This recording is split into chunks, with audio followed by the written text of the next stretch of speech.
बड़ी खबर आ रही है फतेहाबाद से। इस वक्त की बड़ी खबर, फतेहाबाद में पीटीआई टीचर्स का हल्ला बोल नजर आया। लघु सचिवालय के बाहर टीचर्स ने प्रदर्शन किया है। इन शिक्षकों ने सेवा बहाली की मांग कर रहे हैं पीटीआई टीचर्स।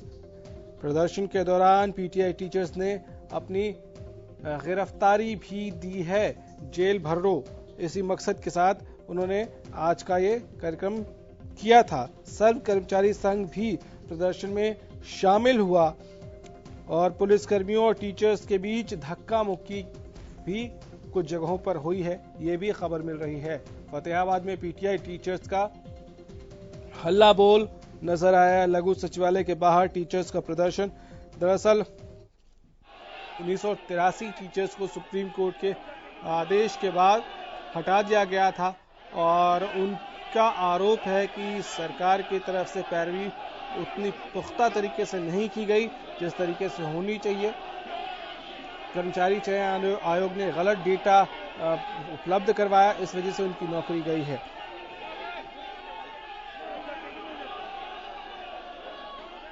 साहिल हमारे संवाददाता फतेहाबाद से हमारे साथ जुड़ गए हैं। साहिल, बताएं अपडेट्स इस वक्त। ये जो हम तस्वीरें देख रहे हैं इसमें तो गर्मा गर्मी को ज्यादा ही नजर आ रही है। जी, विभिन्न मांगों को लेकर जो पीटीआई जो आज फतेहाबाद के लघु सचिवालय में पहुंचे थे और उन्होंने जो जेल भरो आंदोलन के अंदर भाग लिया और काफी तादाद में जो पीटीआई जो थे और उनके साथ तो तमाम संगठन के लोग भी शामिल हुए, जैसे कि सर्व कर्मचारी संघ के जो बैनर तले ये पूरा का पूरा जो कार्यक्रम किया गया और आपस में जो पुलिस और जो कर्मचारी थे और पीटीआई जो अध्यापक थे उनके बीच काफी जो धक्का मुक्की देखने को मिली और उसके बाद उन्हें जो बसों में भरकर जो स्थायी रूप से उनकी जो जेल बनाई गई थी वहां ले जाया गया। और मैं बता दूं आपको 1983 जो पीटीआई है वो लगातार वो काफी दिन से जो धरने पर बैठे हैं तमाम जिलों के अंदर। उनकी मांग है कि उन्हें सरकार दोबारा एडजस्ट करे, लेकिन सरकार की तरफ से भी इस पर साफ रुख कर दिया गया है कि उन्हें अब दोबारा जो भर्ती की जाएगी, जिसका जो पेपर है वो 23 अगस्त को जो तय किया गया और जिसके नियमों के साथ जो पूरी भर्ती की जाएगी। विपक्ष भी इसको लेकर लगातार आक्रामक है, चाहे वो भूपेंद्र सिंह हुड्डा की बात की जाए तो उनके द्वारा साफ तौर पे कह दिया गया कि सरकार अध्यादेश लाकर जो इनको जो हटाए गए पीटीआई अध्यापक है उनको अरेस्ट करे, लेकिन उसके बावजूद भी जो हरियाणा की जो खट्टर सरकार है उनके द्वारा एक ही रुख अपनाया जा रहा है कि जो नियमों के अनुसार ये पीटीआई जो अध्यापक है हटाए गए हैं उनको अरेस्ट किया जाएगा। ठीक है साहिल, बहुत शुक्रिया आपका। रजवंत हैं, पीटीआई टीचर हैं हमारे साथ इस वक्त। रजवंत जी, ये शोर, ये हंगामा, ये नाराजगी किस बात के लिए, क्या मांग है आप लोगों की? हमारी मांग है कि जो कोर्ट के द्वारा कोर्ट का हवाला देके जो हमें हटाया गया है तुम्हारे हमारी पुनः बहाली की जाए, क्योंकि कहीं भी कहीं पीटीआई टीचर का कोई दोष नहीं बताया कोर्ट ने और कोर्ट ने कहा कि इनके कहीं भी सिर्फ भर्ती एजेंसी में दोष है। हेलो जी बोलिए सर, सुन रहे हैं आपको। तो केवल और केवल भर्ती एजेंसी को दोषी ठहराया गया, तो सजा भर्ती एजेंसी को देनी चाहिए, ना कि आम कैंडिडेट को देनी चाहिए। सरकार ने गलत हल्फ सुप्रीम कोर्ट में दिया है। सुप्रीम कोर्ट ने जब सरकार से वैकेंट सीटें मांगी है तो वैकेंट सीटें क्यों नहीं दी, जबकि हमारे प्रदेश में 1612 वैकेंट सीटें थी, तो वो वैकेंट सीटें ही तो कोर्ट ने मांगी थी। कोर्ट का काम होता है, सरकार का काम ये होता है कि सरकार अपने कर्मचारियों का बचाव करती है, ना कि उसके खिलाफ जाती है। इसका मतलब ये होगा कि हर 5 साल के बाद जो सरकार आएगी और पिछले लगाए हुए कर्मचारियों को निकालती जाएगी। ये सरकार का कार्य नहीं है। सरकार का कार्य रोजगार देना, रोजगार छीनना नहीं है। हम कर्मचारी लगातार 10 सालों से सेवा दे रहे थे और 400 हमारे में थे पीटीआई अपनी योग्यता के आधार पर प्रमोशन दे देते। किसी भी कर्मचारी के किसी भी कागजात में 1% भी किसी में कमी नहीं आई। हमारी सेवा काल में 10 साल में किसी प्रकार के किसी एक कर्मचारी पर कोई एलिगेशन नहीं लगा। बिल्कुल ईमानदारी से और हरियाणा में नंबर 1 खेलों में लेके गई। उन सेवाओं को देखते हुए हरियाणा सरकार को सोचना चाहिए था और कोर्ट में पैरवी ही नहीं जब सरकार ने की। सरकार के कर्मचारी हैं हम किसी प्राइवेट एजेंसी के कर्मचारी नहीं थे, हरियाणा सरकार के कर्मचारी। ठीक है, आप हमारे साथ बने रहिएगा। प्रोफेसर वीरेंद्र सिंह चौहान बीजेपी की तरफ से हमारे साथ जुड़ गए हैं। प्रोफेसर साहब, आज पीटीआई टीचर्स की नाराजगी नजर आ रही है, वो सड़कों पर हैं। उनकी डिमांड है कि सरकार उनको किसी तरह से एडजस्ट करे। सरकार का क्या रुख है इस पर, क्या स्टैंड? देखिए, सवाल ये है कि जो स्थिति पैदा हुई है इसके लिए कौन उत्तरदायी है पहले अगर इनको विरोध करना है, सड़कों पर आकर के हल्ला करना है, तो उन लोगों के साथ करना तो भी लॉजिकल था। जिन लोगों ने नियुक्ति की प्रक्रिया में ऐसी खामियां छोड़ी, जिनके चलते देश की शिखरतम अदालत उनके विरुद्ध या उनको कटघरे में खड़ा करने के बजाय जब ये संकट में है, उनका दर्द भी समझा जा सकता है, लेकिन ये उत्पीड़ित लोग उन लोगों को के बजाय सरकार पर सवाल उठाते हैं, आज की सरकार पर, भारतीय जनता पार्टी की सरकार पर, तो समझ में आता है कि कहीं ना कहीं क्या तो इनकी अपने मसले की खुद की समझ पर सवाल उठते हैं। नहीं, इनका एलिगेशन है प्रोफेसर साहब, इनका आरोप है कि सरकार ने उतनी मजबूती से इनका पक्ष रखा नहीं, वो पैरवी नहीं की, और कर्मचारी चयन आयोग की तरफ से जो डेटा उपलब्ध कराया गया कि कितने रिक्त पद हैं, वो गलत डेटा दिया गया, जिसकी वजह से इनकी नौकरी चली गई। मानता हूँ सरकार पर तो आरोप लगा सकते हैं, सेकंड में कोई कुछ भी कहते हैं कि ये नहीं किया, वो नहीं किया, लेकिन अदालतों के सामने या अदालतों से ऊंचे और बड़े अगर ये अपने आप को सयाना समझते हैं, तो इनको अदालतों के सामने जाकर के वो सारी तथ्य बयान पद के साथ यही रख लेते हैं। वो तो इनको भी सोचना पड़ेगा कि जब अदालत में कोई मामला चल रहा था, क्योंकि मैं उसका साक्षी नहीं हूं, परंतु मैं एक बात जानता हूं इस देश की अदालतों के बारे में कि वो सबको सुनने का, कहने का मौका देती हैं। तो अगर इनके पास सरकार से पृथक कोई तथ्य थे, अलग कोई तथ्य थे, इन्होंने नहीं रखे होंगे, ये बात मुझे भी हजम नहीं होती। आप भी वैसे विश्वास करेंगे, इनकी भी नौकरियों का सवाल गलत कमजोर आंकड़ा।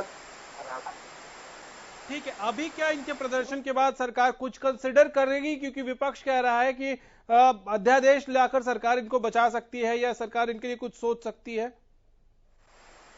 देखिए, अभी हाल तत्काल ये तो मैं कहने की स्थिति में नहीं हूँ कि इनको राहत देने का क्या तरीका सरकार के पास है या क्या रास्ता निकाला जा सकता है, लेकिन एक बात जनरल टिप्पणी मैं निश्चित रूप से करूंगा कि हरियाणा के हर नागरिक, युवा हों या बड़ी आयु के हों, वो एक समुदाय के हों या दूसरे समुदाय के हों, हर हरियाणवी के हितों की रक्षा करने का प्रयास ये सरकार पहले भी कर रही है, आगे भी करेगी। इनके लिए कोई रास्ता निकलता होगा तो सरकार को कोई आपत्ति नहीं है, लेकिन कानून से बड़ा, संविधान से बड़ा और सर्वोच्च न्यायालय से बड़ा ये अगर अपने आप को घोषित कर रहे हैं तो इनको जरा थोड़ा सा तर्कपूर्ण ढंग से विचार करना है।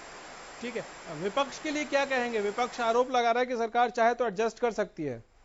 अब विपक्ष से पूछ लेना चाहिए कि भाई अगर इतने आप इनके हितचिंतक हो, भूपेंद्र सिंह हुड्डा जी, जरा जवाब दे दो चौंक चौराहे पे खड़े होके कि आपने आपके समय में इस तरह की खामियां क्यों छोड़ी, उनका जीवन संकट में पड़ गया इतने वर्षों बाद। जिन्होंने इतनी खामियां छोड़ी वो जचती है क्या ये बात? ठीक है, तो क्या अब ये पक्ष, सरकार और विपक्ष की एलिगेशन और फिर जवाब वार पलटवार यही चलता रहेगा, या इनके लिए कुछ कंसीडर किया जा सकता है मानवीय आधार पर या इस ग्राउंड पर कि इन्होंने 10 साल काम किया है और इनमें से ज्यादातर लोग अब कुछ और टेस्ट या क्वालिफिकेशन, इनका एज लिमिट भी निकल गई होगी? मैं तो सिर्फ इतना जानता हूँ कि कानून के रास्ते के लिए जो संभव हो सकता होगा उस पर सरकार के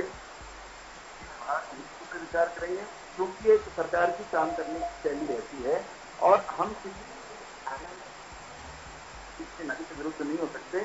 हम तो अपने प्रतिपक्षियों के भी विरुद्ध नहीं है, केवल उनको ये कहते हैं तर्कपूर्ण ढंग से चलो। इनसे भी मैं यही कहूंगा कि ये कम से कम अपने आंदोलन, दर्शन या अपनी बात कहने के अंदाज में सकारात्मकता रखें, तो जिसका उसका दो रुपये निकालने की हिम्मत दिखाएं। बाकी सरकार को जो ये भी कह रहे हैं, हम सब भी कहेंगे कि कुछ ना कुछ रास्ता निकले। ठीक है, तो क्या इनसे कोई बातचीत हो सकती है अभी नियर फ्यूचर में सरकार के स्तर पे? डेलीगेशन सरकार में हर स्तर पर विधायकों से, सांसदों से, मंत्रियों के माध्यम से सब जगह अपनी बात कह रहे हैं और वो सही जगह पहुंच भी रही होगी। इनके प्रतिनिधिमंडल जहाँ कहीं मिलने गए इनकी बात सुनी गई है, लेकिन उस पर अभी शिखर पे क्या चिंतन चल रहा है, क्योंकि आपने मुझे ऑफेंड जोड़ा है, इसलिए उस पर मैं कोई आधिकारिक टिप्पणी करने में सक्षम नहीं हूँ। हमारे साथ लाइन पर रहिएगा। मनीष खटाना जी कांग्रेस के प्रवक्ता हमारे साथ जुड़ गए हैं। मनीष जी, ये पीटीआई टीचर्स 1983 अब अदालत के आदेश के बाद इनकी नौकरी तो चली गई, ये सड़कों पर हैं, आप जिम्मेदार हैं, आपकी सरकार तत्कालीन?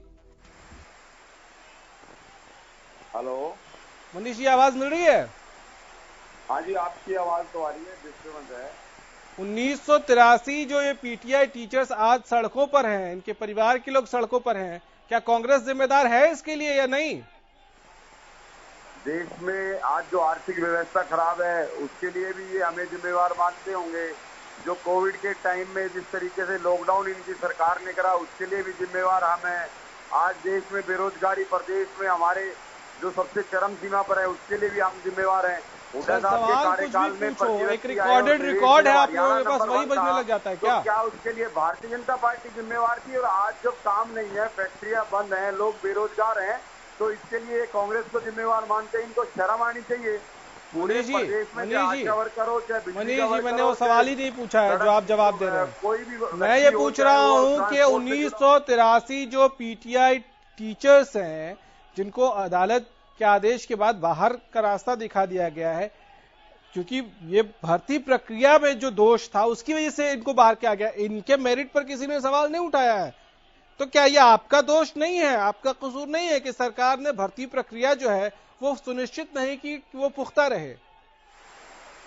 सरकार ने अपना पक्ष तरीके से नहीं रखा। सरकार नहीं चाहती थी इनको रेगुलर किया जाए, जिसके कारण आज जो शिक्षक है वो सड़कों पर है। कितनी बुरी बात है, जिसको गुरु को हम भगवान का दर्जा कहते हैं और जिसके लिए पंक्तियां लिखी हुई हैं, गुरु गोविंद दोनों खड़े काके लागे पाए, बलिहारी गुरु आपने जिन गुरु गोविंद मिलाए।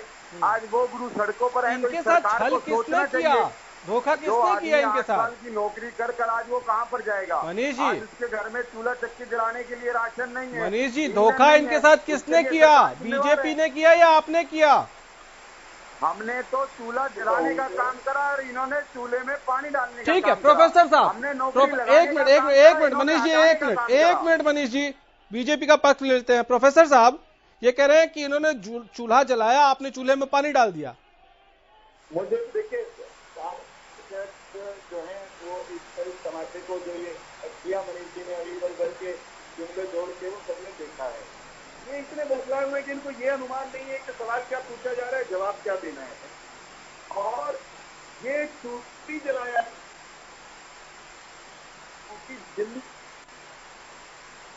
ये गुरु गोविंद दो खड़े काको लागो पाए का जो इन्होंने दोहा पढ़ दिया पड़ेगा कि गुरुजन को कांग्रेस खूंटी पे दियो लटकाए या सूली पे दियो लटकाए, इस लटकाने वाले खुद ये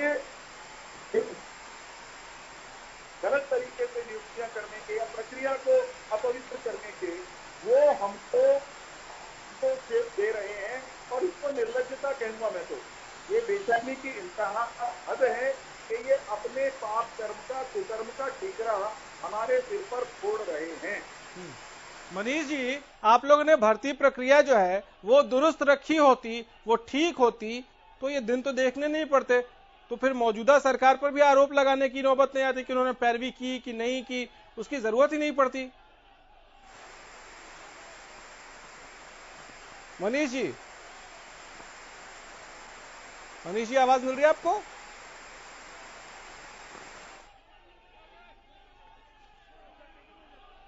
चलिए, लगा फोन डिस्कनेक्ट हो गया है। प्रोफेसर साहब आपका भी बहुत शुक्रिया हमारे साथ जुड़ने के लिए, लेकिन सियासी गलियारों में वार पलटवार के बीच एक तरफ विपक्ष कह रहा है, कांग्रेस खासतौर से कह रही है कि मौजूदा सरकार की गलती है, और सरकार कह रही है कि भर्ती प्रक्रिया अगर सही होती तो ये नौबत ही नहीं आती। इन सब के बीच ये 1983 जो पीटीआई टीचर्स थे वो और उनका परिवार जरूर पिस रहा है।